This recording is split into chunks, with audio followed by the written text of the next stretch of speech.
Hoje o tema é Improbidade Administrativa, do ciclo de palestras Rio de Janeiro em Evidência. O ciclo de palestras foi uma iniciativa da Fundação Ulisses Guimarães do Rio de Janeiro, com apoio do presidente Jorge Pisciani, nosso presidente estadual do PMDB, e elaboração do presidente Amaury Cardoso. Hoje nós teremos a presença do Dr. Fábio Medina Osório, o nosso palestrante, que é mestre em Direito Público pela Universidade Federal do Rio Grande do Sul, doutor em Direito pela Universidade Complutense de Madrid e presidente do Instituto Internacional de Estudos de Direito do Estado, o IIEDE. Agradecemos a presença de todos vocês e vamos dar início aos trabalhos agora, chamando as pessoas que vão compor a mesa. Eu gostaria de chamar o Dr. Eduardo Paixão, vice-presidente da Fundação Ulisses Guimarães do Estado do Rio de Janeiro. Dr. Eduardo, por favor. Vamos chamar o Dr. Fábio Medina Osório, que é o nosso palestrante de hoje. Dr. Fábio.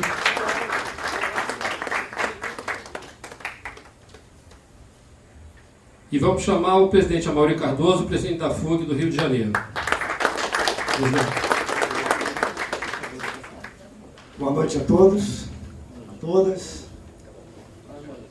Quero agradecer a importante presença de vocês nesse nosso ciclo de palestras Rio de Janeiro em Evidência.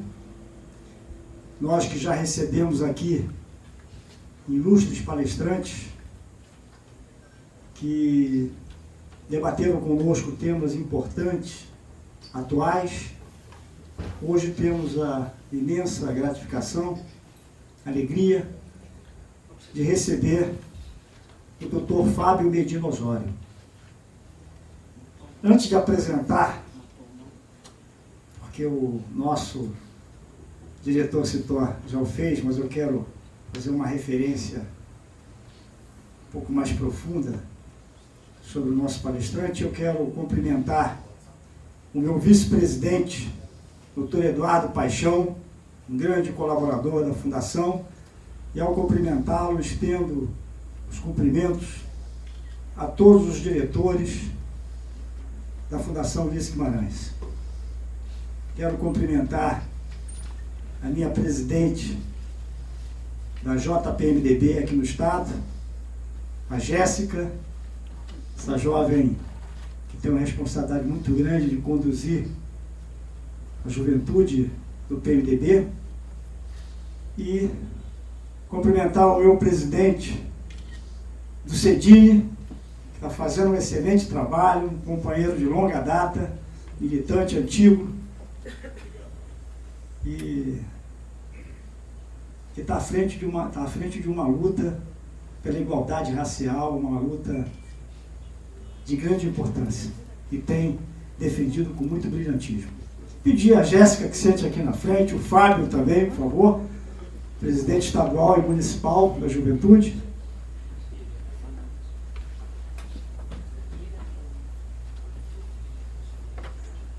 Prefeita? Cadê a prefeita? Ô, prefeita! Prefeita Miriam, ela sempre nos brinda com a presença. Ela vem, doutor Fábio, de Porciúncula. São 6 horas de viagem. Eu pediria à prefeita que sentasse aqui conosco, por favor, que é ao lado do ex-prefeito, seu colega, Eduardo Paixão. Cadê o vice-prefeito? Por favor, fiquem conosco aqui.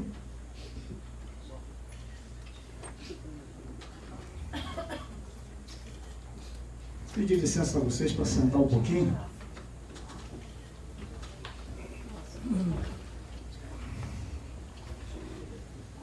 Dr. Fábio Medina Osório, graduado em Ciências Jurídicas e Sociais pela Universidade Federal do Rio Grande do Sul, é mestre em Direito Público pela Universidade Federal do Rio Grande do Sul e doutor em Direito pela Universidade Complutense de Madrid. Atualmente é advogado, integrante do grupo temático de energia elétrica da Comissão de Infraestrutura e Desenvolvimento Econômico da OAB do Rio. Tem experiência na área de direito, com ênfase em direito administrativo sancionador, sistema financeiro, econômico e ambiental, atuando principalmente nos seguintes temas: improbidade administrativa, Lei 8.429/92, Ministério Público, agentes públicos, segurança pública e gestão pública. E é presidente do Instituto Internacional de Estudos de Direito do Estado, IIED. O nosso palestrante, que já exerceu na sua carreira profissional funções relevantes, apenas para citar, além de presidente do Instituto, eu destaco que foi secretário adjunto da Justiça e da Segurança do Estado no Rio Grande do Sul. E também compôs o Ministério Público do Rio Grande do Sul como promotor de justiça.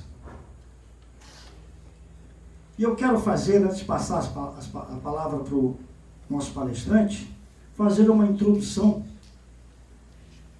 O doutor Osório, que recentemente está lançando um livro e que foi um sucesso há 3 semanas atrás, o lançamento lá na Câmara Federal, Teoria da Improbidade Administrativa. E eu quero iniciar citando uma nota para abertura aqui da palestra do Dr. Fábio. Fenômenos de má gestão pública são frequentes em qualquer civilização. Quanto mais houver imprensa livre e instituições fortes, mais natural se torna a exposição pública das patologias, o que pode gerar a sensação de aumento e incremento dessas ocorrências. É bom que se diga, no entanto, que inexistem, atualmente, estatísticas seguras a respeito da evolução de problemas de má gestão pública, seja por desonestidades funcionais, seja por ineficiências funcionais, seja no tocante à graduação desses problemas. Nem mesmo os organismos internacionais, como Transparência Internacional, fornecem critérios seguros a respeito da evolução da corrupção numa sociedade, conquanto se trate de instituição respeitável. O problema é que muitos dos critérios aplicáveis à mediação da corrupção vinculam-se à percepção de determinados atores. Tal percepção pode vir a distorcer-se em função do tratamento midiático dispensado a determinados assuntos. Outro problema é que não se medem outras formas de má gestão pública, o que igualmente enfraquece os critérios tradicionais. É verdade ainda que resulta imperioso refletir sobre o progressivo mercado dos escândalos, espaço ocupado por grandes veículos de comunicação, no sentido de explorar emocionalmente seu público a partir de denúncias sucessivas de casos qualificados como de corrupção, através de informações superficiais, não checadas ou não fundamentadas. Esse mercado de consumo de informações negativas pode pautar distorções e impactos em direitos fundamentais, como a honra, a privacidade, a presunção da inocência. Isso ocorre, sobretudo, em decorrência da frequente superficialidade dos veículos no tratamento desses temas. À luz da dinâmica do mercado da informação, uma dinâmica extremamente veloz, competitiva e nem sempre resguardada pelo princípio da independência funcional e técnicas dos jornalistas. Forçoso reconhecer nesse complexo contexto que a liberdade de expressão do pensamento e, muito concretamente, de imprensa, constitui pilares estruturantes do Estado democrático de direito e do combate às patologias de má gestão pública. Fortalecer esses veículos de imprensa é medida que se impõe. Cobrar qualidade de seus serviços é imperativo ético indissociável de um ambiente civilizado. A liberdade de informar soma-se a liberdade de ser informado, com informação veraz, ou seja, razoavelmente produzida. O combate à improbidade administrativa exige alguns passos: a conceituação da improbidade, delimitação do seu regime jurídico, fortalecimento das estruturas investigatórias e processantes, organização de bases de dados científicos que permitam avaliar a eficiência das instituições fiscalizadoras. Defendemos um regime jurídico específico para a tutela da improbidade administrativa, desde 99. O regime jurídico da improbidade administrativa é o do direito punitivo, especialmente direito administrativo sancionador. E nesse universo é que se encontram as fórmulas jurídicas para tratamento das teorias do ilícito e das penas. Nesse contexto, observamos, desde o advento deste livro, a necessidade de atualizar a evolução jurisprudencial sobre improbidade administrativa, marcadamente no plano dos tribunais superiores. E foi nessa direção que formulamos acréscimos consignados nessa edição, nessa segunda edição. Uma atualização jurisprudencial completa da obra. Registra-se que a evolução jurisprudencial ilustra os contornos e pilares da teoria da improbidade administrativa aqui descrita. Nesse sentido, embora abertos à reformulação de entendimentos, pensamos que não houve a necessidade de qualquer espécie de modificação nas bases teóricas lançadas. Enfim, eu pego esse trecho dessa nota para passar a palavra ao Dr. Fábio, que, na gama de conteúdo que tem aqui esse livro, e eu já comecei a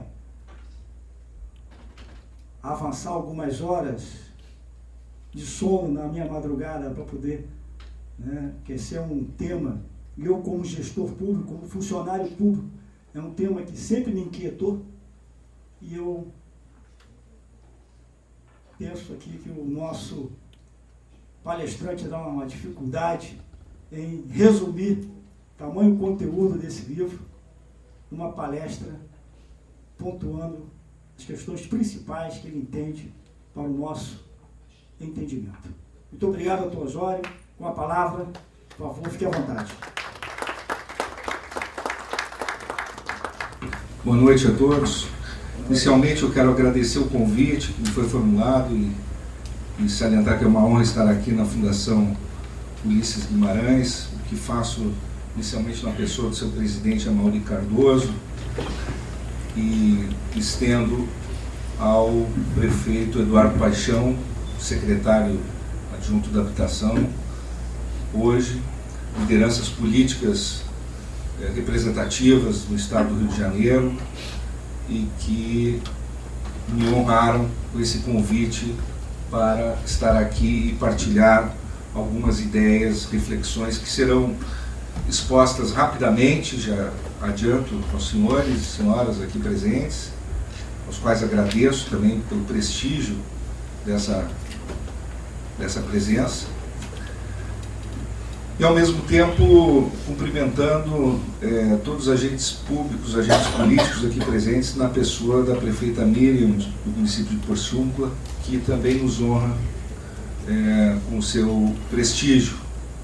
Gostaria de permitir cumprimentar a nossa equipe da nossa assessoria de comunicação social, na pessoa da jornalista Jussara Martins, que está aqui presente e que sempre dá um suporte também aos nossos parceiros, aos nossos amigos, aos nossos clientes, quando trabalhamos na tutela da imagem dessas pessoas. Porque, e aqui já começo a entrar um pouco nesse tema, o impacto da má gestão pública nas sociedades contemporâneas, o que quer dizer isso e o que tipo de fenômeno tem sido produzido a partir desses novos momentos históricos que o Brasil vive, que o mundo, de certo modo, viveu, e que significa, digamos assim, essa bandeira de combate à corrupção. Recentemente estivemos na TV Câmara, senhor presidente, participando de uma discussão com o deputado federal Francisco Praciano, do PT do Amazonas, em que ele era até então, acaba de terminar o seu mandato, presidente da Frente Parlamentar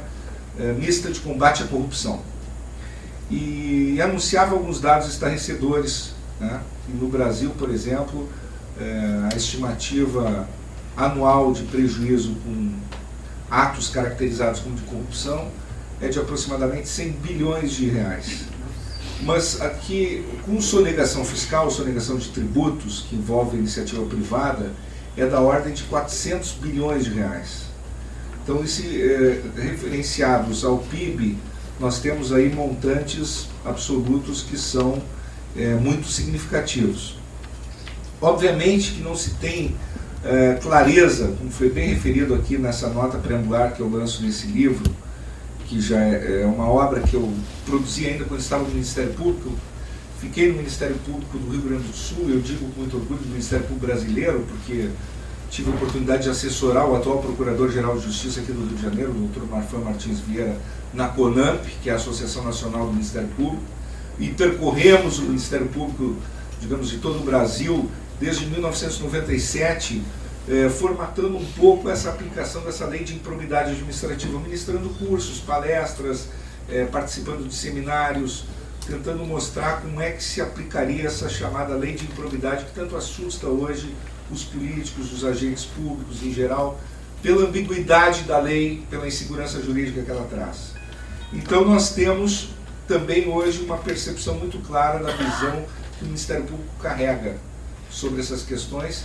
E como foi referenciado aqui na nota, nós temos muito claro que não há no Brasil estatísticas seguras que permitam uma leitura correta sobre o fenômeno, seja da corrupção e muito menos da ineficiência em nosso país. E será que a ineficiência, aquela chamada ineficiência endêmica, a ineficiência sistêmica, a imprudência na prática da gestão pública, que ocasiona muitas vezes desperdício elevadíssimo de recursos públicos, não raro, ela poderia estar sendo enquadrada numa categoria ainda mais grave em termos de lesão ao erário do que a própria corrupção. O que é a corrupção, afinal de contas? Esse estudo que nós fizemos mostra que, por exemplo, esse termo corrupção, ele é usado de forma mais no plano sociológico e de modo muito ambíguo por instituições como o Fundo Monetário Nacional, Internacional, o Banco Mundial, a própria instituição que foi mencionada aqui anteriormente, a Transparência Internacional. E na literatura que se debruça sobre o tema da corrupção, se usa essa categoria como uma categoria descritiva de condutas que traduziriam o uso de poderes públicos para fins privados. O que é isso, afinal de contas? O nepotismo se encaixou aí como uma espécie de corrupção. Uso de poderes públicos para fins privados. Tem um outro autor que trabalhou as categorias da corrupção, como aquela corrupção que está legalizada, a corrupção que não se sabe ao certo, quer dizer, o uso de poderes públicos para fins privados, que poderia entrar em 3 zonas, uma branca, uma negra e uma cinzenta. Digamos assim, seriam zonas mais características, né? Se criticou muito, inclusive, a nomenclatura, em determinado momento, que se utilizou para essa classificação. Mas queria dizer o seguinte: a corrupção branca seria aquela corrupção legalizada. Aquela corrupção, quando o uso dos poderes públicos para fins privados, ele está, digamos assim, permitido por lei. Digamos que há uma discussão, por exemplo, há uma série de ações populares que correm hoje no Brasil. Alguns deputados federais têm ajuizado essas ações. Eu tenho um deputado federal do PSDB do Rio Grande do Sul, o deputado Nelson Marquesan Júnior. Tem uma série de ações populares que questiona o pagamento das URVs atrasadas, por exemplo, no judiciário. Quer dizer, o impacto orçamentário disso, nós poderíamos ir investigando a questão dos pagamentos de auxílios retroativos, como foi agora a questão do auxílio paletó, ou auxílio alimentação, e outros, em que se legitimam, seja através de atos normativos infralegais, ou se legitimam através de decisões judiciais, o impacto, e são decisões que são tomadas pelos próprios beneficiários, no caso dos juízes, por exemplo, eles próprios são beneficiários, estão tomando essas decisões. Então, isso se poderia qualificar ou não como uma espécie de uso de poderes públicos para fins privados, ou uso do carro oficial, ou nepotismo cruzado, ou se tem vários outros exemplos que entram numa categoria. Aí tem a categoria cinza, quando não se sabe exatamente o que se pode ou não. Ela está numa zona cinzenta, ela está numa zona de transição, se aquilo está permitido ou não está permitido. Se aquilo é viável ou não é viável. Em termos, vamos colocando diante dessa premissa do uso do poder público para fins privados. Eu posso usar um funcionário público, que é um assessor que eu tenho, para pagar minhas contas particulares? Houve essa discussão há muito tempo. Para atender questões privadas do agente político, para assessorá-lo privadamente. Teve uma época que havia uma concepção, por exemplo, na Câmara Federal, de que os assessores do gabinete eram como se fosse uma verba dos deputados federais que poderiam usar aquela verba e empregar como se fosse, inclusive, um investimento em campanha eleitoral. Ali estávamos numa zona cinzenta. Né? Ou mesmo a questão dos deslocamentos, das viagens. Usar o avião, eu tenho uma verba em que eu uso o avião para deslocamento, eu tenho a verba, isso engloba ministros de tribunais superiores também, eu tenho uma verba que eu posso usar anual de tanto, e eu pego o avião e vou assistir um jogo da Copa do Mundo. Ou então eu tenho uma verba que eu uso também para deslocamentos para minha cidade, para minha terra natal, em que eu vou atender não demandas públicas estrito senso do gabinete, mas demandas eleitorais, que dizem respeito às bases que eu tenho que atender, que me elegeram. E eu estou na Câmara Federal. É uma zona cinzenta. Essa zona cinzenta ela é móvel, ela se movimenta de acordo com instituições que vão tentar desenhar um pouco.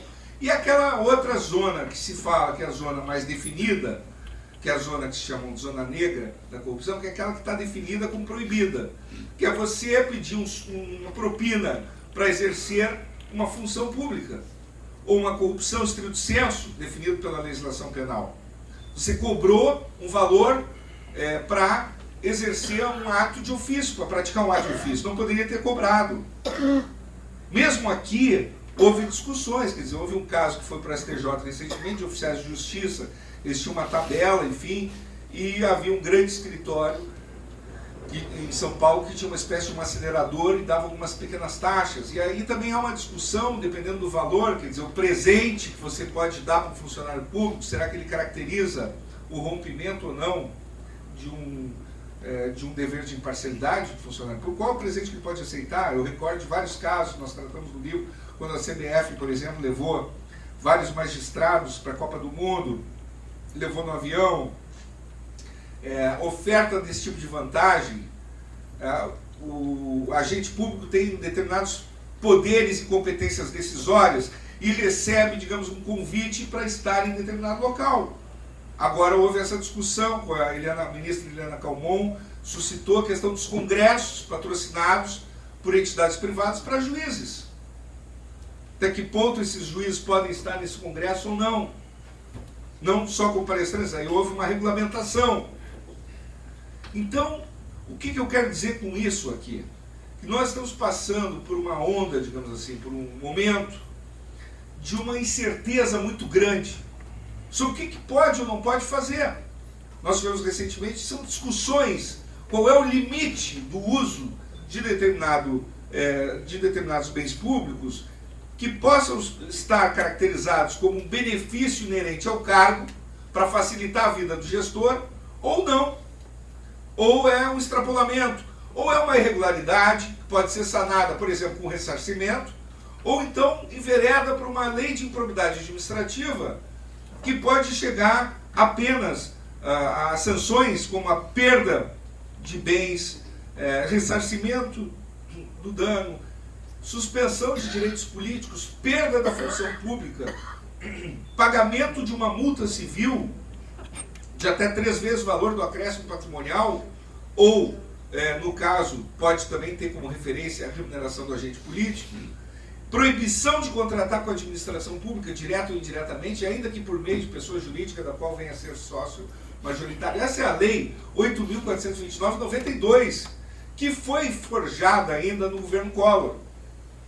e que veio com uma grande lei anticorrupção para substituir a Lei 3.502 de 1958, que era a Lei Bilac-Pinto, mas que tratava basicamente de ressarcimento ao erário. A lei do Fernando Collor, que é a Lei de Improbidade Administrativa, que teve a mão do senador Pedro Simon e principalmente o protagonismo das lideranças do Ministério Público Brasileiro na sua confecção, trouxe um espectro punitivo enorme e começou a ser aplicada. E eu recordo que quando era promotor de justiça, nós tínhamos várias dúvidas. Muito no início da aplicação dessa lei, eu me lembro em 1993, eu ingressei no Ministério Público em 1991, com menos de um ano de formado ainda.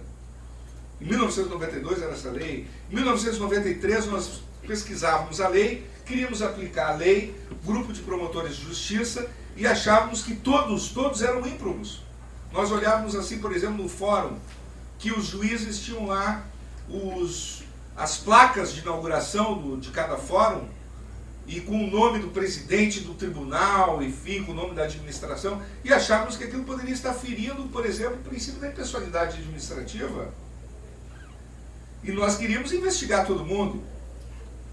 Então, essa mentalidade, quer dizer, e o Ministério Público, ele foi crescendo, ele soube ocupar as redes sociais, ele foi uma instituição que se alicerçou em 3 pilares fundamentais.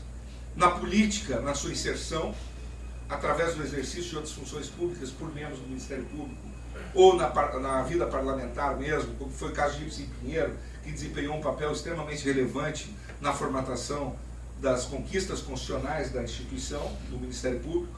Esse é um passo, a questão da inserção política. A outra, a inserção comunitária. Nós sempre atendemos o público até altas horas da noite. Uma geração de membros do Ministério Público trabalhava muito, atendendo o povo, atendendo a população, envolvido com a comunidade.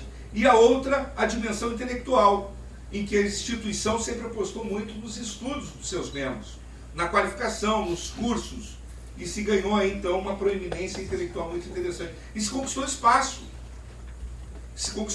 muito grande. O que aconteceu na sociedade brasileira? O que vem acontecendo? Houve um fortalecimento dessas instituições fiscalizadoras, encabeçado pelo Ministério Público. A questão da má gestão pública nas sociedades contemporâneas, isso desde a década de 60, ganhou efetivamente um formidável salto em termos de importância, de discussão, de expansão dos debates sobre, a partir de Watergate, do escândalo Nixon, os códigos de conduta proliferaram, as preocupações com os sistemas normativos de controle sobre o setor público, sobre os altos mandatários da nação, inclusive, se multiplicaram. E no Brasil, não foi diferente. Essa influência foi se arraigando, foi também se consolidando. Esse é um fenômeno mundial. Hoje, se você olhar assim, a preocupação da Rússia é mostrar estatísticas dos seus altos tribunais na Rússia sobre combate à corrupção. Então, essa é uma preocupação hoje mundial, não é só no Brasil. E com as redes sociais, a cidadania, quer dizer, a questão da coisa pública, da diferença do que é público, que é nosso, que é de todos nós, o que é privado, quer dizer, a noção dessas diferenças, que é uma noção de república, que permeia todas as democracias contemporâneas, ela também se intensificou bastante, do ponto de vista da consciência da cidadania. A consciência da cidadania através das redes sociais, da mobilização e do controle do Estado, desse setor que é um setor público não estatal, que ele se alargou muito, e que ele se expandiu para muito além das organizações não governamentais, que em determinado momento também passaram a ser instrumentalizadas. Ele se expandiu pela sociedade, ele se tornou capilarizado pela sociedade, porque as redes sociais há uma controlabilidade do setor público que é visceral. As decisões todas estão debaixo de uma lupa. A vida das pessoas, há uma reviravolta no conceito de privacidade de modo geral. E a privacidade dos homens públicos, ela realmente se reduziu drasticamente. Isso aumentou uma controlabilidade sobre seus atos, sobre seu comportamento, sobre sua vida e sobre a coerência A tal ponto que eu sempre digo que é importante admitir que existem vulnerabilidades em todos nós.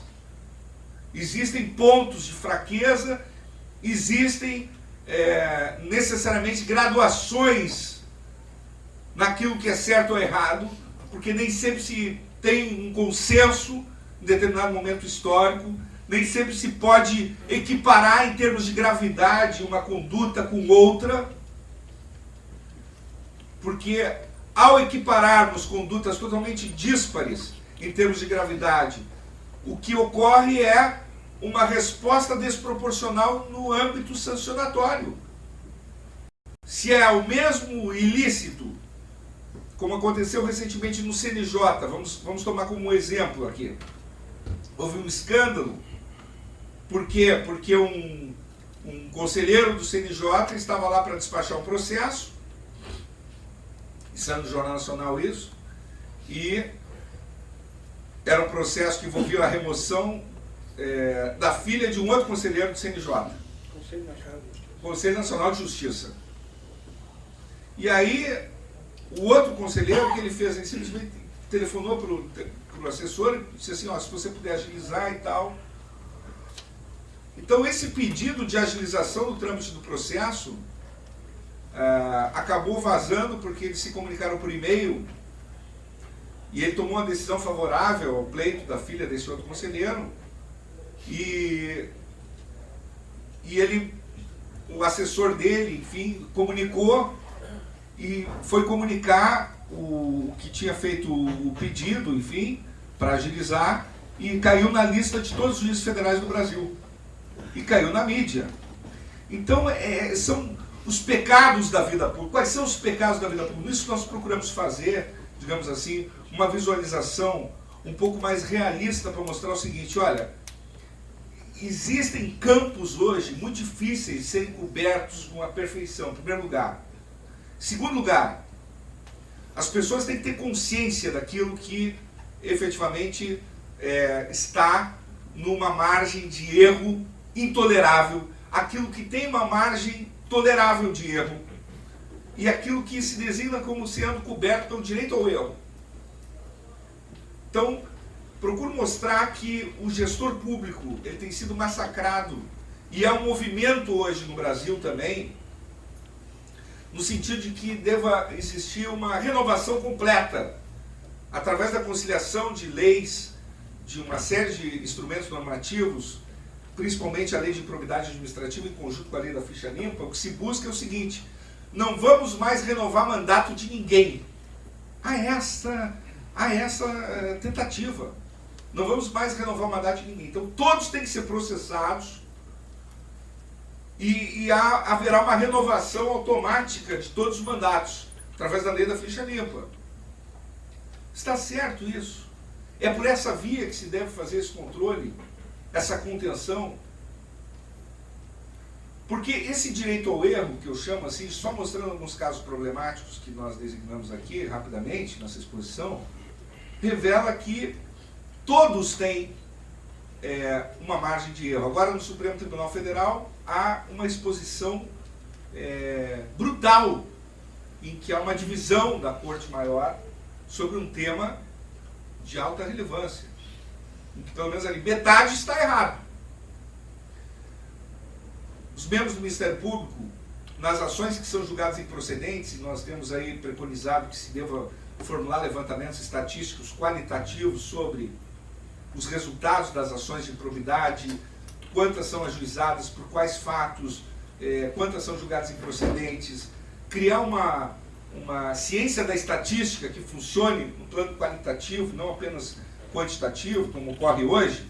Hoje, os gestores públicos estão temidos, estão pressionados por estatísticas puramente quantitativas, porque o CNJ baixou a meta 18, que impulsiona os tribunais a julgarem as ações de improbidade a todo vapor.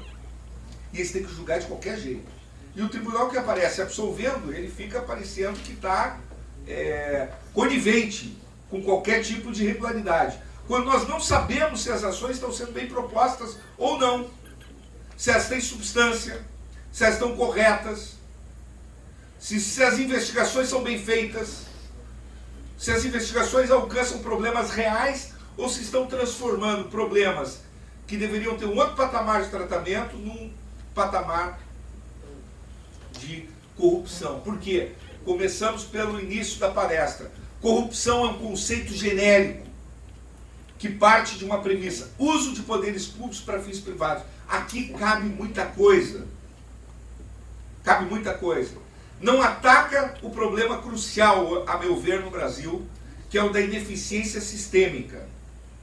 Grande problema que tem que se medir, tem que se trabalhar, profissionalização do setor público, qualidade na prestação de serviço, foi outra grande bandeira que levou o povo às ruas, eu não tenho dúvida. Que a falta de qualidade, a falta de profissionalismo, muitas vezes, na prestação de serviços de interesse social.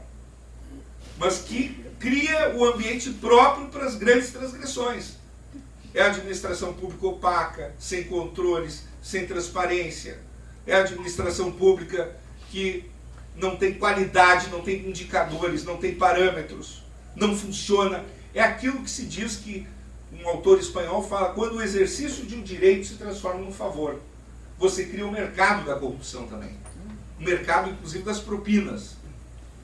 E esse mercado, hoje, no Brasil, como em qualquer lugar, quer dizer, ele existe, e ele tem sido, digamos, objeto de preocupações do legislador.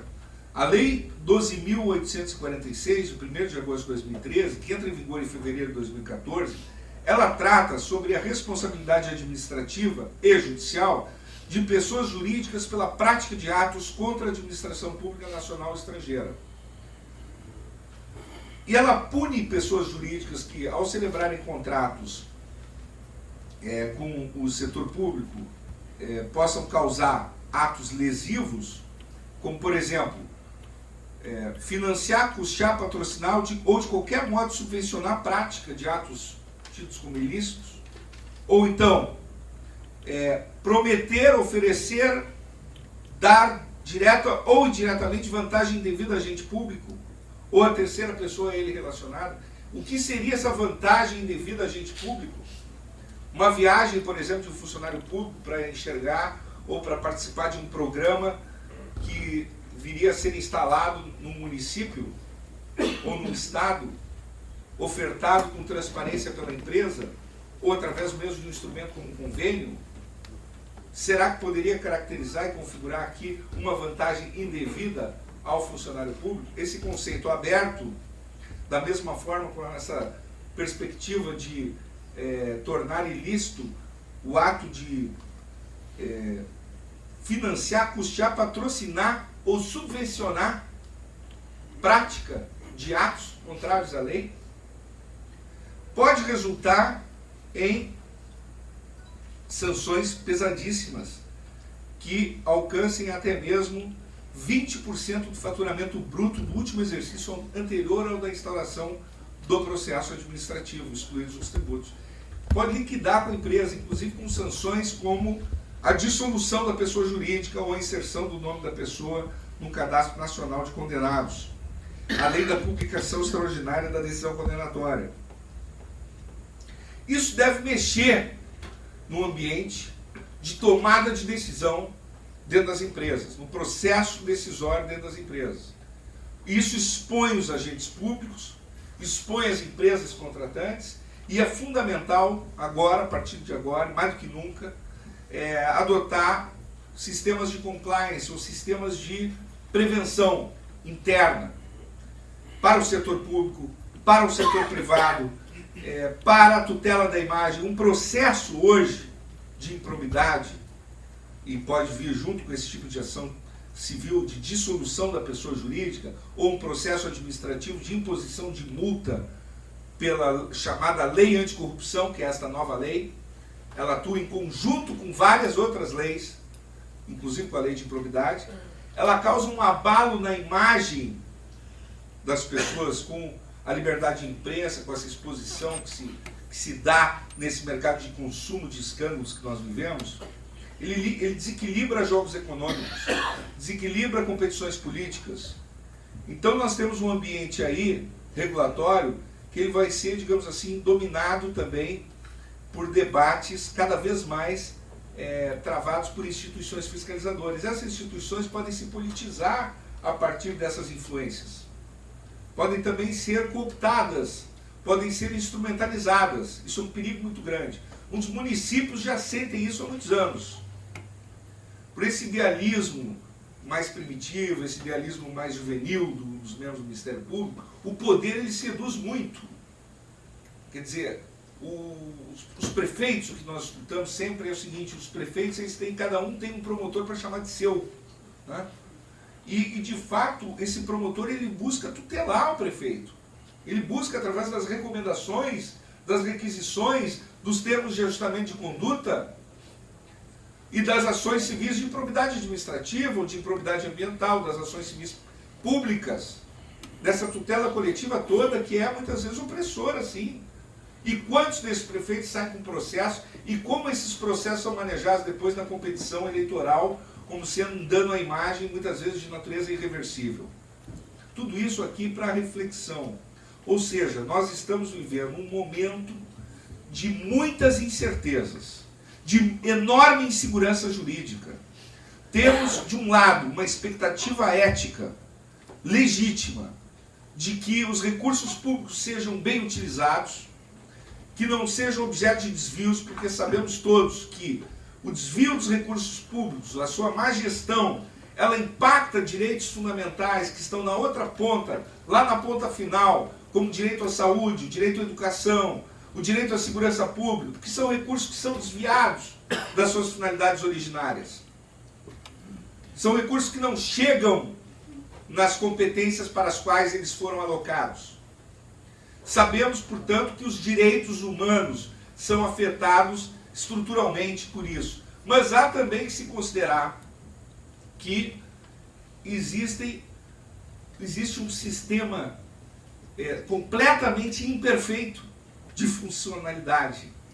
O sistema capitalista, o sistema que é o sistema humano de funcionalidade, que ele é disfuncional por essência, e que ele admite isso que nós temos trabalhado, essa categoria do direito ao erro, e que existem as grandes transformações que perpassam mudanças culturais, políticas, de conscientização, que usem o coração das democracias contemporâneas, e que não são mudanças que podem ser facilmente impostas de cima para baixo através do movimento autoritário de instituições fiscalizadoras, mas que devem aflorar de baixo para cima através dos canais das democracias contemporâneas, através da participação do povo, da sua conscientização.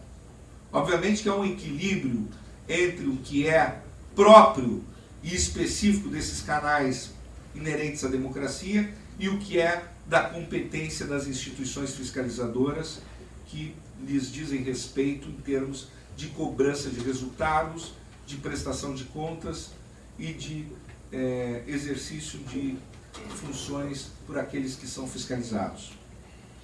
De modo que é nesse contexto que devemos pensar, em primeiro lugar, que a educação sobre esses instrumentos que estão emergindo no ambiente hiperregulatório que vivemos é fundamental.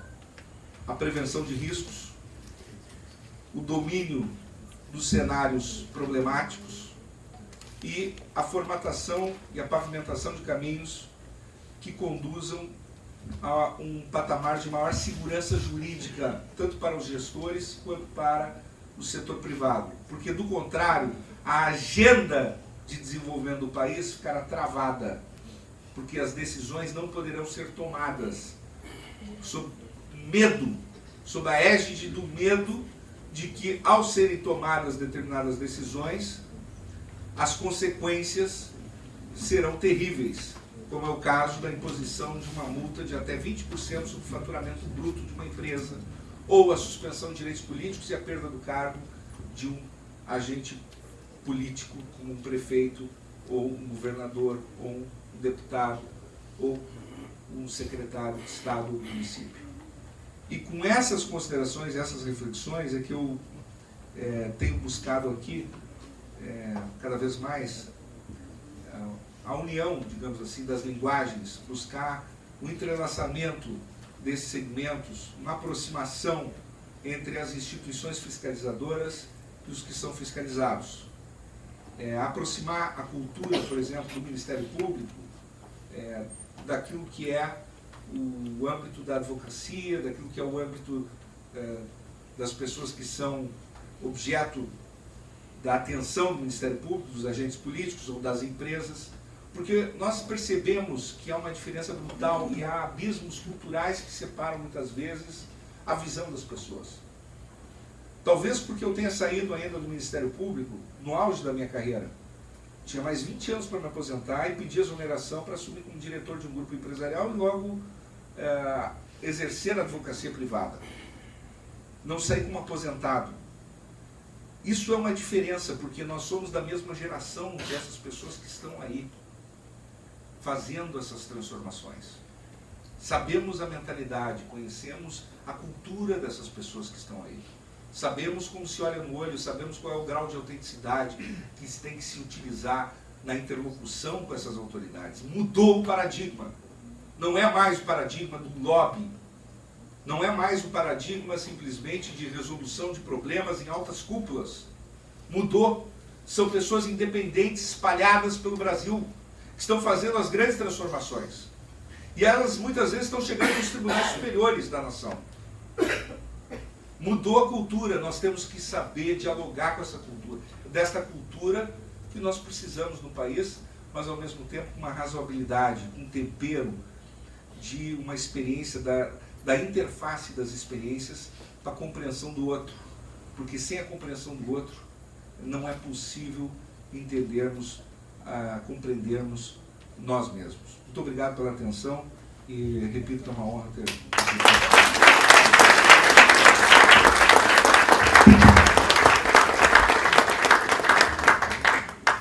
Doutor Fábio, magnífica a sua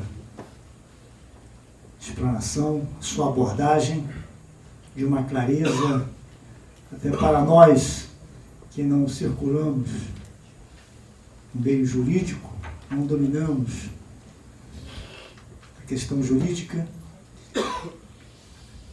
entendemos que o alcance, a profundidade com que o senhor abordou o tema nos trouxe aqui uma compreensão, uma indagação, por que não, uma inquietação maior. Eu, antes de pedir a 2 prefeitos que estão à mesa conosco, para fazer 3 minutos de uma contextualização, até porque são gestores públicos, vivenciaram em seus respectivos municípios as inquietações de ser um gestor público, um executivo. Eu sinalizo aqui que a mesa tem 10 perguntas. E eu gostaria de saber do doutor Fábio se ele quer responder num pacote de 3 ou se... Pode ser? Primeira pergunta. O senhor, em sua explanação, observa sobre a necessidade de atualizar a evolução jurisprudencial sobre improbidade administrativa. Em que consiste essa atualização? Segunda pergunta. Em que contexto a ilegalidade se traduz necessária improbidade administrativa? Terceiro. O senhor afirma, a princípio, que a enfermidade moral e ética já está instalada e que o operador jurídico precisa formular um diagnóstico para dar início ao tratamento. Existe um tratamento preventivo? fora dos processos convencional baseado nos procedimentos de investigação e ajuizamento de ação? Eu agradeço as perguntas aí, muito pertinentes, todas as três. Em relação à atualização jurisprudencial desta obra, foi efetivamente o esforço que fiz para a justificativa da terceira edição do livro. Tenho uma visão cada vez mais firme de que o direito ele se traduz a partir desse conjunto de regras e princípios que compreendemos como normas que vinculam as pessoas pelo princípio democrático, que nós compreendemos também que elas são feitas pelo parlamento, mas ele tem uma dúplice vertente. Ele é confeccionado inicialmente pelo parlamento e, nesse sentido, ele é chamado ordenamento jurídico passivo, mas ele é tornado dinâmico, ativo pela jurisprudência.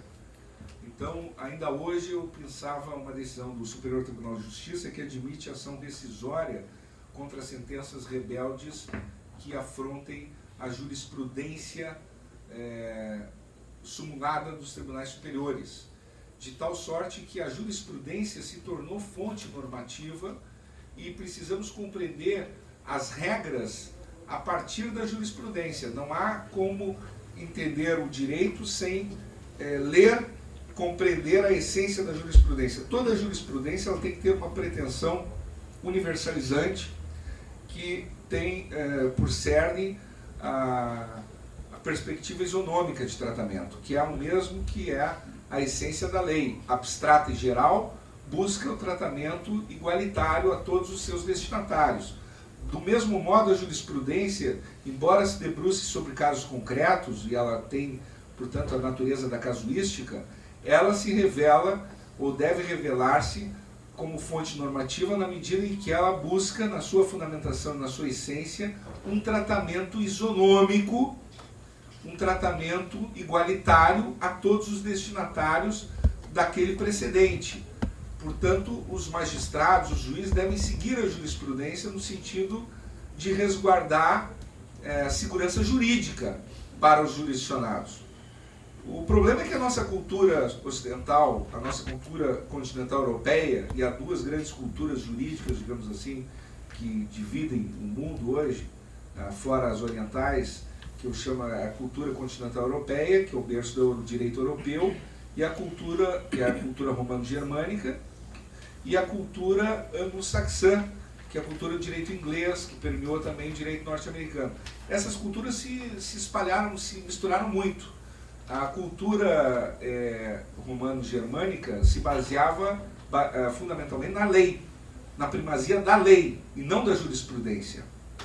Isso que se estudou nas faculdades, eu estudei isso na faculdade. O direito comparado, enfim, as famílias jurídicas. A cultura anglo-saxã se baseava na teoria do precedente, na teoria da jurisprudência, e não da lei. A fonte normativa era a jurisprudência. Houve uma mescla dessas culturas. Então, o direito inglês ele passou a promulgar diplomas legais, como tem um ato dos direitos humanos, por exemplo, de 1998. Houve uma influência dos sistemas romano-germânicos nos modelos anglo-saxões, e, ao mesmo tempo, uma influência dos modelos anglo-saxões nos sistemas romano-germânicos, de tal modo que houve, para nós, cada vez mais, a primazia da jurisprudência mesclado com a legitimação do legislador. Nesse sentido é que a atualização sempre da formação das regras a partir da jurisprudência é fundamental. E dando sequência a essa reflexão, em que momento a ilegalidade se traduz na improbidade administrativa? O Superior Tribunal de Justiça tem trabalhado muito o conceito de dolo, de má-fé. Parte da premissa da questão da responsabilidade subjetiva, que é fundamental.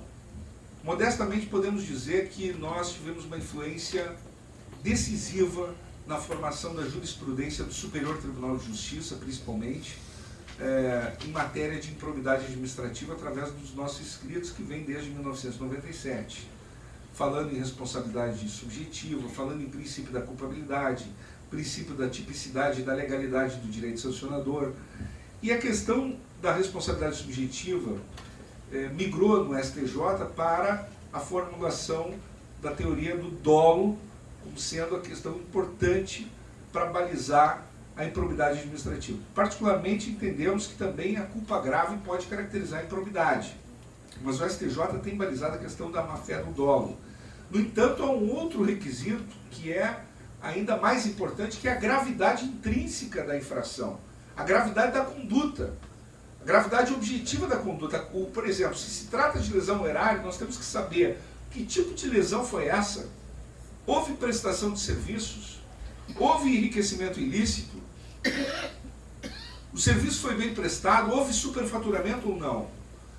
É verdade que o Ministério Público não trabalha com esses conceitos. Normalmente ele simplesmente trabalha com o conceito de fraude na licitação. Houve uma violação do princípio da isonomia no acesso à prestação de serviços públicos. Nós temos refletido muito sobre isso, que as licitações se transformaram no Brasil em instrumentos de blindagem de responsabilidades. E muitas vezes, como se viu agora no debate sobre cartéis em São Paulo, quando se disse lá, olha, a cartelização em algum momento ela pode ser um veículo para buscar escala, para dar razoabilidade para empresas trabalharem, elas fazem um mapeamento, digamos assim, dos seus territórios, o princípio do dever de licitar ele não poderia servir para alavancagem de lucros ou para aumentar os preços, como tem servido no Brasil. Então há um desvio de finalidade histórico aqui na questão da licitação, e há uma importância ímpar em se investigar a formação dos preços, o que não se investiga normalmente.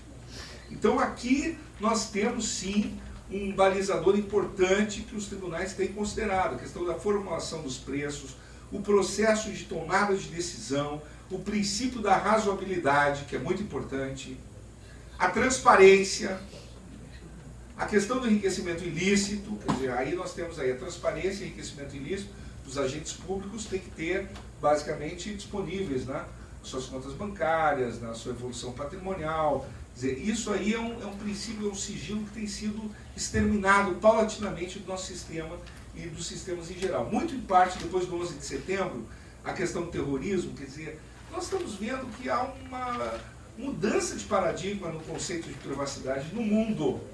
No mundo, nas comunicações, eu vejo ainda estarrecido pessoas que usam as redes sociais e querem ter privacidade nas redes sociais. Você não tem privacidade em redes sociais. Então o conceito de privacidade mudou radicalmente. Né? E as investigações, os instrumentos investigatórios também mudaram radicalmente. Hoje em dia já existem mandados, né, de infiltração, né, obtidos pela Polícia Federal com ordem judicial para infiltrar, por exemplo, espiões dentro de redes cibernéticas. Quer dizer, você tem aí uma controlabilidade também mais difícil, porque você pode ter como decorrência espionagem industrial, você tem uma amplitude muitas vezes exagerada no acesso a informações, dependendo de onde você acessa, pode ter problemas aí seríssimos. Mas o que eu quero dizer é que mudou os paradigmas. Então, em que contexto que a ilegalidade se transforma na improbidade? Primeiro, há uma construção jurisprudencial de cases em que nós vamos definir a improbidade, que são os casos de improbidade que estão definidos na jurisprudência, as fraudes, os subornos, as propinas, a corrupção estrito sensu. Há aqueles casos que são dentro da zona cinzenta, como é o caso do nepotismo, por exemplo. Nós temos uma discussão, um processo em que na Câmara Federal um determinado deputado, enfim, de um determinado estado da federação, tinha nomeado seu filho para o gabinete, mas quando sobreveio a súmula 13 vinculante do Supremo Tribunal Federal, que proibiu o nepotismo de todos os poderes, antes ainda, pouco antes quando veio a súmula, antes de um mês após o advento da súmula, ele demitiu o filho, que prestou todos os serviços. E aí o problema que eu digo, o Ministério Público, quando eu falo para os Ministérios Públicos, para os agentes do Ministério Público, é que o pessoal não faz a investigação correta. O pessoal não faz mais investigação se o serviço foi prestado, não fazem mais investigação sobre formação de preço, não fazem mais investigação sobre o patrimônio das pessoas. Então, você tem que fazer a investigação correta. O problema da impunidade no Brasil, você não pode ter um atalho entendeu? Para cortar as garantias das pessoas, para criar precedentes terríveis para o Estado Democrático de Direito, simplesmente sob o fundamento de que vamos combater a impunidade. Porque daqui a pouco, sobre esse fundamento, então vamos reviver o método de tortura. Porque, afinal de contas, vamos combater a impunidade, foi um assaltante, foi um sujeito aí perigoso, um estuprador, ele vai apanhar numa delegacia, vai ser torturado, enfim, quer dizer, não tem sentido isso. Não tem sentido. As instituições também deveriam avançar no uso das tecnologias, na qualidade da investigação, num trabalho mais aperfeiçoado, que é interligado com outras instituições para poder dar vazão às suas competências. A questão portanto, da prevenção, sim, ela é fundamental. A prevenção, a meu ver, hoje, ela começa pelo processo decisório dentro do poder público. É a prevenção que tem que ser priorizada, porque as consequências da instauração, da investigação, do processo e de uma condenação, muitas vezes são irreversíveis. E como é que se faz a prevenção? A prevenção se faz com uma assessoria múltipla, em que você tem que ter a formulação correta dos processos decisórios. A formulação correta dos processos decisórios. Quer dizer, ter os parâmetros de juridicidade para tomar decisão, ter os parâmetros jurisprudenciais corretos, os parâmetros prudenciais para tomar decisão, poder se embasar, e aqui há uma ampliação da responsabilidade dos pareceristas. Há um deslocamento de responsabilidades que é muito interessante. Do ponto de vista, digamos assim, da defesa, nós, inclusive, muitas defesas, nós buscamos mostrar que o parecerista tem responsabilidade. Quando ele embasa uma conduta do município, do prefeito, ele tem que assumir uma responsabilidade para si. Ele tem que assumir para si uma responsabilidade.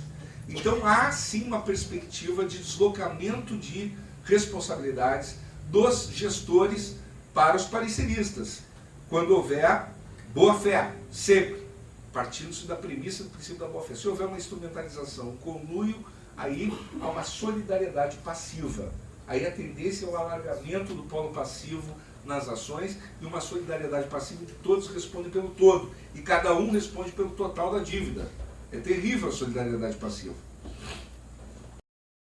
A questão da prevenção, ela é hoje, mais do que nunca, o ponto nodal, quer dizer, o coração do problema, e que deve dar uma transformação, efetivamente, na administração pública contemporânea, e deve agregar segurança jurídica para os gestores e para as empresas contratantes com o poder público.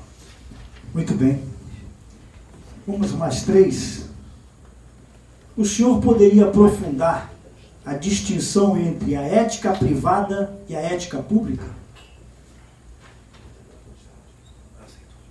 Sendo a ética a parte da filosofia que trata da moral e das obrigações do homem, qual a diferença entre a ética pública e a ética política dentro da responsabilidade jurídica? Não, só uma contextualização, a pergunta deu. A confiança da sociedade nos seus governantes, executivo e legislativo, é uma das chaves do sistema democrático contemporâneo. Recentemente, tornou-se evidente a indignação da população por conta dos demandos, ineficiência dos serviços, a sensação do aumento da corrupção e, consequentemente, da impunidade, além do distanciamento entre representantes e representados. Na sua visão, qual a saída para esta preocupante situação que atinge em cheio as instituições, com sérios riscos à democracia participativa e representativa? São perguntas bastante densas também. A primeira, efetivamente, eu entendo que pode haver, sim, uma discussão, quer dizer, filosófica sobre a questão da unidade de ética, né? Mas nós podemos subdividir a ética como essa disciplina da conduta humana, e como sendo o direito, inclusive, uma parte da ética, uma nota de coercitividade específica, que é a sanção, com a heteronomia, quer dizer, a sanção que atinge o seu destinatário, independentemente da sua adesão. No caso, por exemplo, daqueles códigos puramente éticos, eles dependem da adesão do destinatário da regra que se busca impor. Não tem, por exemplo, essa heteronomia, tem a característica da autonomia. São regras morais. Mas o âmbito da ética pública e da ética privada, eles podem estar umbilicalmente entrelaçados de forma a se unirem efetivamente, como ocorre aqui quando, no caso das empresas contratantes com o poder público, estão enredadas nas malhas de uma legislação que é substantiva e que é ensejadora de responsabilidades para todos os atores. No caso, por exemplo, da Lei de Improbidade Administrativa, ela pune os agentes públicos, pune as autoridades decisoras e pune os que contratam com o poder público, os que dão causa, e os beneficiários do ato, inclusive. O conceito é, do ponto de vista da relação causal, extremamente elástico. E aqui há, sim, uma disciplina que emerge de modo unitário a abarcar cada vez mais. Há uma espécie de contágio positivo, digamos, desse universo publicista no tocante aos atores privados que com ele entabulam relações.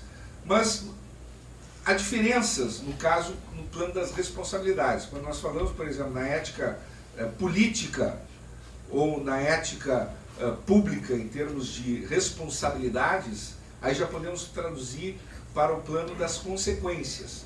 Na ética política, o que há normalmente é um conjunto de normas que vão disciplinar no ambiente político deveres e consequências para violações desses deveres.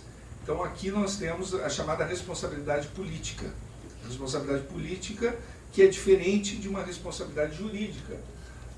Tem uma autora, a Carla Costa Teixeira, que fez um trabalho notável de muitos anos atrás sobre a honra na política, mostrando como, nos julgamentos puramente políticos, uma série de argumentações, a teia de relações de sustentabilidade política de cada um,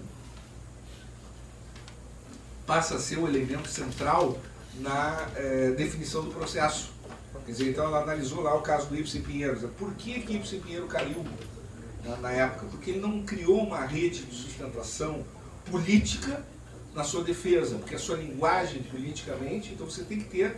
Nós trabalhamos num caso, por exemplo, um processo de impeachment, que foi desencadeado, que foi nossa cliente, enfim, a ex-governadora Ieda Cruz, no Rio Grande do Sul, e que nós vencemos, enfim, na época, um processo da ação de improbidade, e trabalhamos um processo de impeachment também na Assembleia Legislativa. E ali é toda uma situação em que você tem que ter uma interlocução, você tem que ter uma coordenação, você tem que ter uma interlocução muito específica, são diferentes os pressupostos da responsabilidade.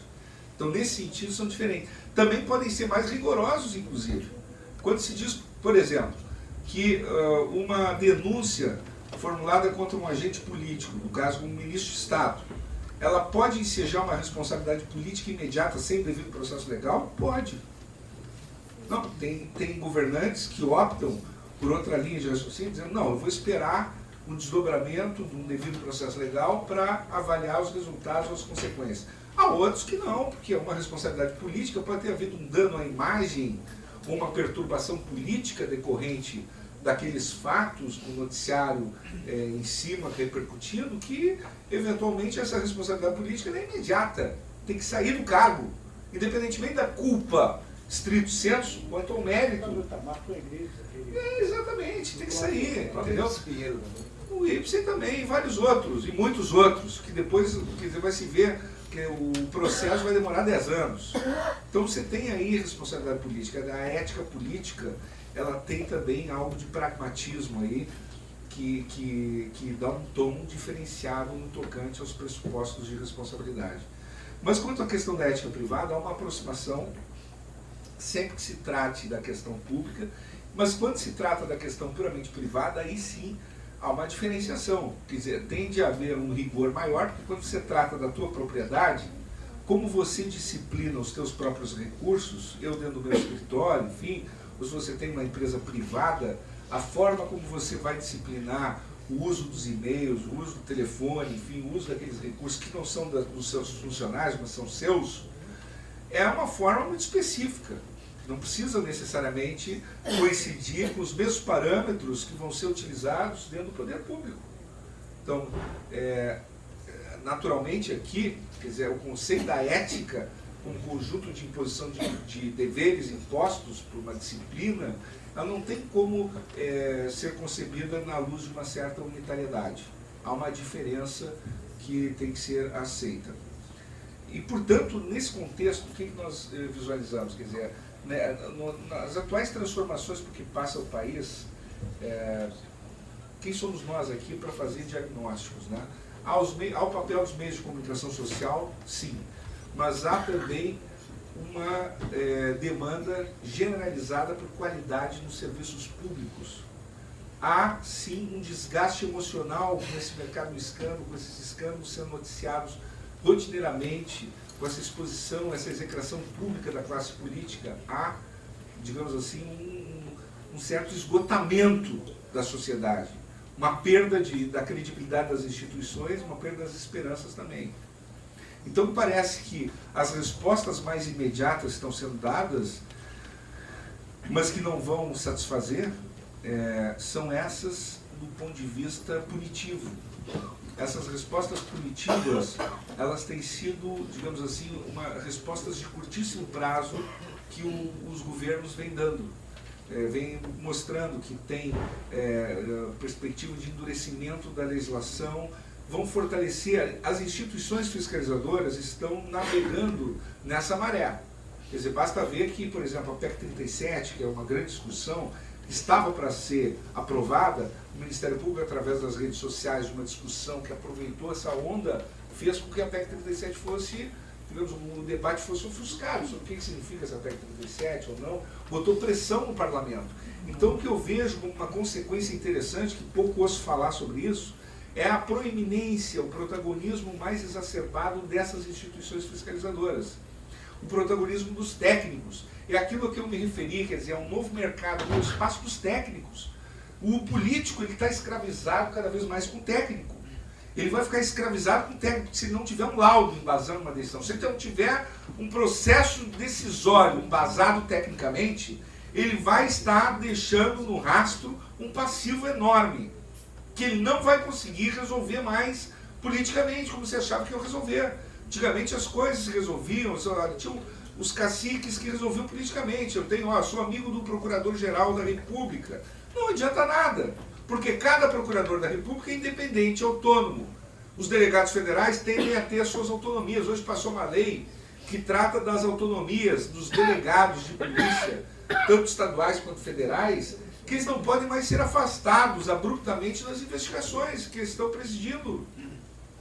Então não pode mais o político chegar e colocar a mão no delegado, porque ele está fazendo uma investigação que está contrariando interesses, não vamos afastá-lo do caso concreto. Se ele botar a boca no trombone, acabou. Essa legislação assegura uma espécie de inamovibilidade. Então eu vejo que, no curtíssimo prazo, a consequência mais evidente que se percebe é esse fortalecimento das instituições fiscalizadoras. Isso vai trazer efeitos colaterais, quer dizer, pode travar um pouco a agenda de desenvolvimento do país. Você vai na agenda ambiental, você não tem mais órgãos licenciadores ambientais, você vai ter que fazer acordos com o Ministério Público, ter um ajustamento de conduta, quer dizer, você perde noção das competências decisórias. Quem é que manda efetivamente?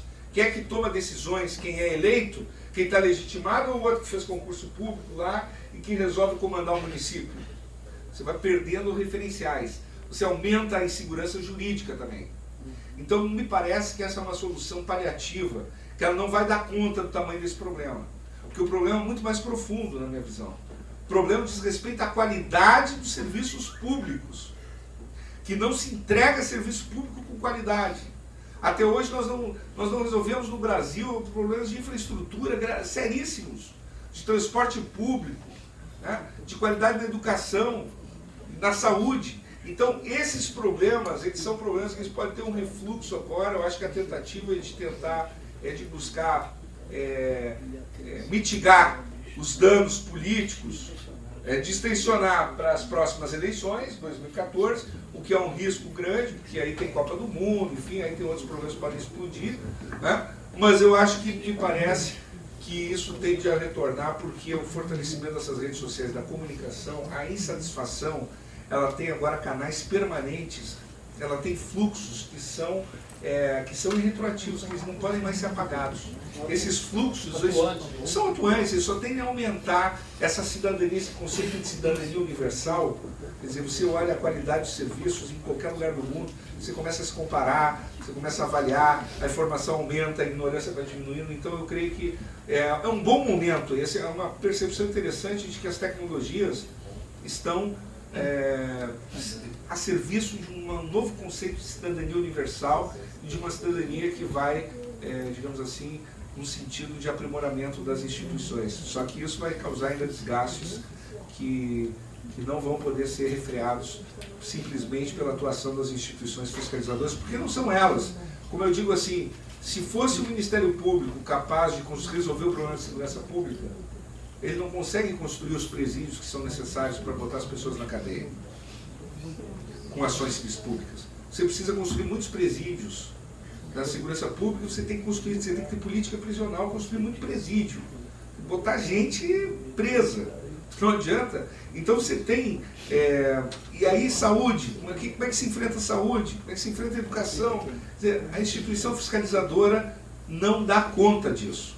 O Ministério Público pode entrar com ação para distribuir remédio, mas ele vai estar matando alguém que vai estar na fila. Ele não vai resolver o problema.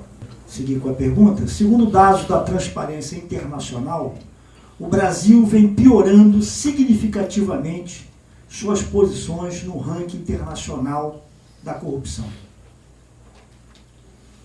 A corrupção tem sido um dos temas centrais no processo de comunicação. Quais as ferramentas preventivas com vistas a amenizar a expansão de atores e processos corruptos e corruptores? Os atos de improbidade administrativa podem atingir também os órgãos judiciais e legislativos?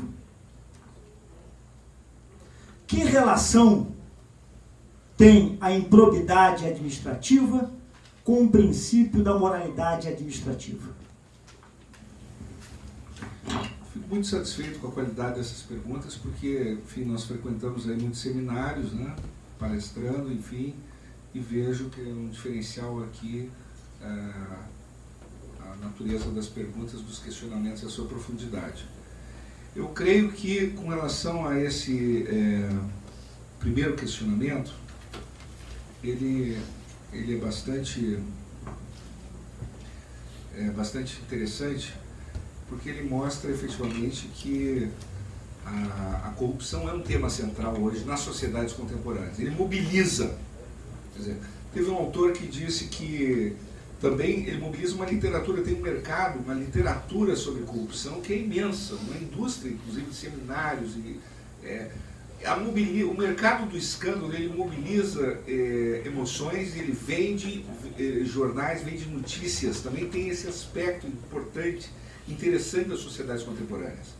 Tem aí um mercado de consumo de informação, e que a informação positiva, ela não tem o mesmo impacto na sociedade de consumo, ela não tem o mesmo valor que a informação negativa. A informação negativa, ela gera uma adrenalina, ela gera uma mobilização fundamental, por isso ela ocupa um protagonismo muito maior nos veículos de comunicação de um modo geral. Obviamente que, deslocando para as redes sociais, já há um outro enfoque, e isso tem que ser considerado nos próximos anos, porque as redes sociais, em princípio, vão substituir, quer dizer, os veículos. Hoje nós estamos aí vendo que os veículos, de certo modo, nós amanhecemos, vamos ler um jornal impresso, e ele parece um jornal do dia anterior. Essa é a impressão que me dá. Os jornais impressos parecem parece que eu estou lendo notícias que eu já li. Quer dizer, eu quero ler coisas novas. Eu estou lendo coisas que eu já li ontem, que eu já postei antes de estar no jornal, eu postei já nas redes sociais que eu tenho, quer dizer, do Instituto, do escritório, quer dizer, nós já postamos antes. E já teve casos que já postamos 2 dias antes. ou mais. Então, assim, o que nós estamos percebendo? Quer dizer, o que vai haver é uma mudança de paradigma nisso aí. Já tem data, se prevê data, e para o término dos jornais diz que o primeiro que vai sumir vai ser o da Argentina, né, possivelmente estrangulado por outras razões. O certo é que a questão do combate à corrupção, ele exige veículos de porte. Essa pulverização das mídias, ela acaba com o jornalismo investigativo. Hoje as estruturas grandes, então, elas vão mudar o enfoque. Vai ter que ser um jornalismo, quer dizer, o veículo grande, os gigantes, eles vão ter que partir para um jornalismo investigativo muito poderoso, né? de opinião investigativa, e vai ter acessos diferenciados. Esse modelo que está aí, a meu ver, é um modelo fadado ao descrédito. Mas hoje a questão da comunicação com base na corrupção me parece que é algo inevitável ainda, quer dizer, porque ainda está no predomínio desses grandes veículos, da televisão, enfim, nos escândalos. As redes sociais eu acho que teria outro tom, um pouco diverso do que esse. Mais qualidade, pode ter mais qualidade, porque pode abrir espaço para instituições, né, atuarem. Contas abertas, por exemplo. Contas abertas traz. Ainda contas abertas está um pouco deficitário na questão mesmo do qualitativo. Mas pode abrir para uma multiplicação de entidades desse setor público não estatal, pode ter uma expansão violenta isso. O quanto isso pode significar de controlabilidade maior do público pelo privado ou pelo não estatal, digamos, pelo chamado terceiro setor, cuja configuração ainda é muito precária no Brasil, isso é uma questão que nós ainda temos que ver. Agora, de que modo é possível amenizar esses processos de expansão de corrupção, de corruptores e de corruptos? A meu ver, com estruturas preventivas na tomada de decisão, com um diálogo mais estreito entre o técnico e o político.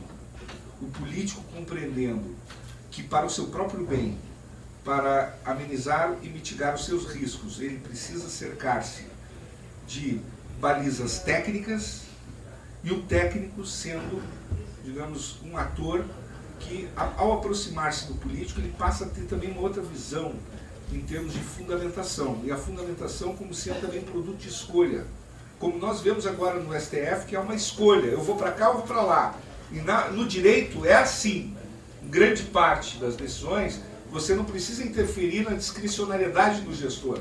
Mas quando há uma interferência necessária, é porque o técnico está botando uma barreira. Quando não há necessidade dessa interferência, aí a qualidade do técnico vai ser muito importante para que o gestor possa se estruturar preventivamente. Grande parte desse volume de notícias de corrupção, nós não temos apurado isso do ponto de vista da estatística qualitativa, mas eventualmente poderíamos dizer que grande parte são escândalos que poderiam ter sido evitados, ou que são pessoas que praticaram atos acreditando que não estavam erradas. Há aqueles grandes desvios que necessariamente teria que se trabalhar a questão do mercado desses desvios também, do ponto de vista de uma linguagem econômica. Se você não trabalha o mercado da corrupção, como se originou as oportunidades para aquelas práticas, tampouco você vai consertar isso. Isso pode passar por uma visualização das estruturas, as remunerações dos agentes políticos, os conflitos de interesses, o que motiva um agente político a ter um salário X, Y, Z, lidando com interesses tão vultosos, você criar incentivos, ferramentas para alinhamento desse interesse mais factíveis. Então, e aí então se vai a pergunta em que medida os atos de improbidade podem atingir o âmbito judiciário legislativo. Total medida. Desde o primeiro momento nós escrevemos sobre isso, dizendo que a improbidade, a Lei 8429/92, ela abarca sim a responsabilização de parlamentares e de juízes. Houve uma discussão sobre a questão dos atos típicos, né, ou sejam jurisdicionais, sejam legislativos, mas evidentemente que não são atos típicos que estão em causa quando se trata de suborno para proferir uma sentença ou de uma propina para praticar um ato legislativo. É um ato anterior à prática do ato típico que está em jogo. É um ato que antecede a prática do ato que vem a se caracterizar como tipicamente judicial ou tipicamente legislativo.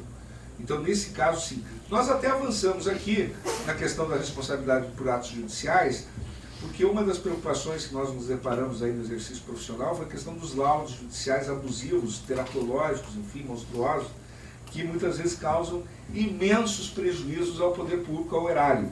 Então também aqui, por erros manifestamente grosseiros, inaceitáveis, intoleráveis, eventualmente se pode buscar uma responsabilização. E aqui nós chegamos também a um ponto em que tem sido objeto das nossas reflexões desde longa data, que é a responsabilidade das próprias autoridades fiscalizadoras, que justamente praticam atos ao abrigo de suas prerrogativas institucionais, mas não raro, não é pouca a frequência que tem ocorrido isso, elas causam prejuízos enormes, a violação aos princípios que presidem o exercício das suas funções.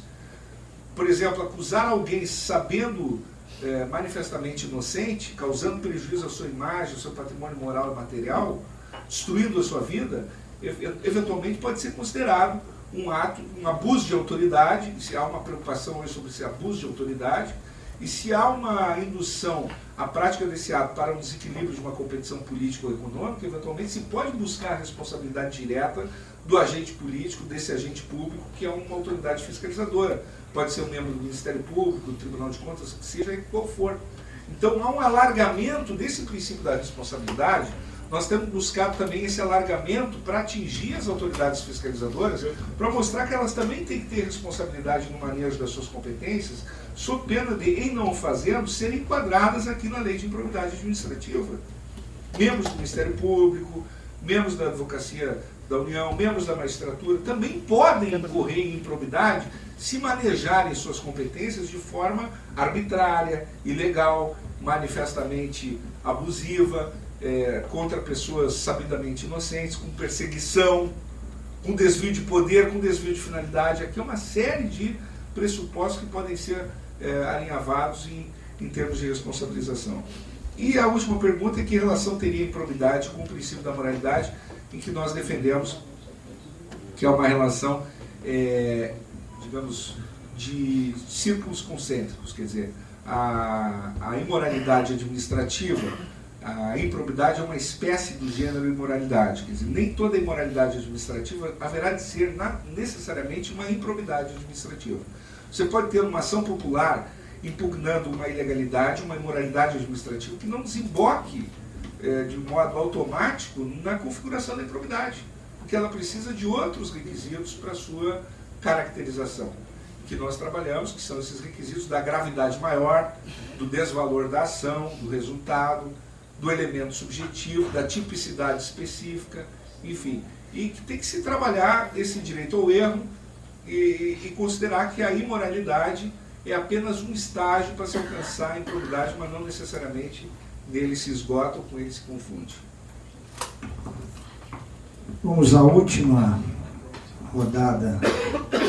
Coincidentemente, as últimas 3 perguntas que foram colocadas. Uma pessoa que não é agente público pode ser enquadrado na lei de improbidade administrativa? As empresas privadas ou particular nunca podem ser vítimas de atos de improbidade? Neste momento de controlabilidade da vida pública, através das mídias sociais, qual a imagem ou mensagem que o STF passa com a votação do mensalão, na sua opinião? Bom, quem não é agente público pode sim concorrer com ato de improbidade como partícipe, como coautor, como beneficiário, enfim. Ele está, o privado, ele está totalmente enredado no momento que ele participa do ato, do processo de tomar decisão, ou, no caso da empresa privada, quando está também sendo como contratante, enfim, ou como beneficiário. A lei é muito ampla nesse sentido. As empresas privadas podem ser vítimas? Não. A vítima do ato de improbidade, digamos assim, é o dinheiro público. A empresa privada, ela pode figurar no polo passivo no polo como lesada na ação de improbidade, se ela tiver recebido recursos públicos, se tiver havido uma injeção de recursos públicos ali, e aí se vai buscar, eventualmente, a responsabilização pelo desvio desses recursos públicos. Mas, a priori, quer dizer, dentro dos sujeitos estão arrolados todos aqueles que integram a administração pública direta, indireta ou fundacional, de todo qualquer poder de Estado. Né? Há uma discussão sobre a questão das concessionárias, a priori, automaticamente elas não entram, mas as administrações públicas, as vítimas da improbidade, são os poderes públicos, é o setor público lato sensu. É óbvio que quando há uma renúncia fiscal, um instrumento que normatize uma transferência de recursos públicos para um setor de uma empresa privada, pode haver, digamos assim, uma sensação de que a empresa privada está sendo incluída também como vítima, mas a vítima real é a entidade que fez a transferência dos recursos públicos. E com relação à questão do Supremo Tribunal Federal, o que eu penso é o seguinte: tecnicamente, por exemplo, essa admissibilidade desses embargos infringentes, me parece que não era o caso de se admiti-los, né? Não havia fundamento para isso, não havia fundamento, quer dizer, eu acho que houve um equívoco do ministro Celso de Mello, já falei sobre isso, citou erradamente o anteprojeto de lei no Senado Federal, em que era relator o Procurador-Geral da República, Eugênio Pacelli de Oliveira, em que ele próprio prestou esclarecimento depois, dizendo que não tratava de embargos infringentes em ações de competência originária de tribunais, tratava do recurso de embargos infringentes. Em primeiro lugar, citou como fundamento equivocado. Ele mudou de opinião, já tinha jurisprudência contrária nesse sentido, quer dizer, não é duplo grau de jurisdição que se trata, porque não é outra jurisdição, você está... Se fosse duplo grau, se fosse o problema do duplo grau, então teria que ter outro tipo de recurso, como, quer dizer, algum recurso que implicasse algum reexame necessário. Está completamente equivocado esse debate. Acho que o Supremo não pode se balizar pela opinião pública. Acho que é um tribunal que não pode se balizar pela opinião pública. Então aí, uma vez admitidos os embargos infringentes, ele vai reavaliar o acerto ou desacerto da decisão, que eu não conheço esses autos, né? Não sei se está certo ou está errado, as condenações, enfim, mas eu acho que eles não podem manter condenações simplesmente para agradar a opinião pública. Não é essa a função do Supremo Tribunal Federal. Justamente por isso, a Corte é um tribunal contramajoritário. Quer dizer, não significa que não possa atender o anseio, não possa interpretar a vontade da população em matéria de políticas públicas, por exemplo. É diferente quando se interpreta políticas públicas. Mas, quando nós estamos tratando de responsabilidades penais à luz do princípio da presunção de inocência, princípio da culpabilidade, princípio do ônus da prova, em que, como eu já escrevi anteriormente, os juízes não devem suprir as lacunas dos acusadores, porque se cria um precedente gravíssimo, uma fissura no Estado Democrático de Direito. Se o trabalho do Ministério Público é mal feito, o juiz vai lá suprir o seu trabalho, suprir as suas deficiências técnicas. Não sei se aconteceu isso, mas agora, admitidos os embargos infringentes, então, me parece que é o caso então, de reavaliar tudo, dentro do espectro cognitivo que permite o alcance do recurso tocante aos votos que ficaram divergentes. Evidentemente que os embargos infringentes têm esse alcance limitado àquele âmbito em que houve divergência dos 4 votos e que ensejou a interposição do recurso. Porque, do contrário, a matéria seria cabível no âmbito da revisão criminal. Então, o processo, ele existe para otorgar algum tipo de segurança jurídica, algum tipo de garantia para a sociedade e para os acusados. Acho que a garantia da sociedade, de algum modo, foi violada com a admissibilidade dos embargos infringentes. Houve uma violência aqui, né? Sinceramente. Parece. Poderia ter ocorrido essa admissibilidade, mas ao mesmo tempo os acusados têm direito fundamental agora a que se reexaminem e que não sejam condenados tão somente porque se trata de um clamor popular pela sua condenação. Assim que eu penso sobre o papel do Supremo Tribunal Federal.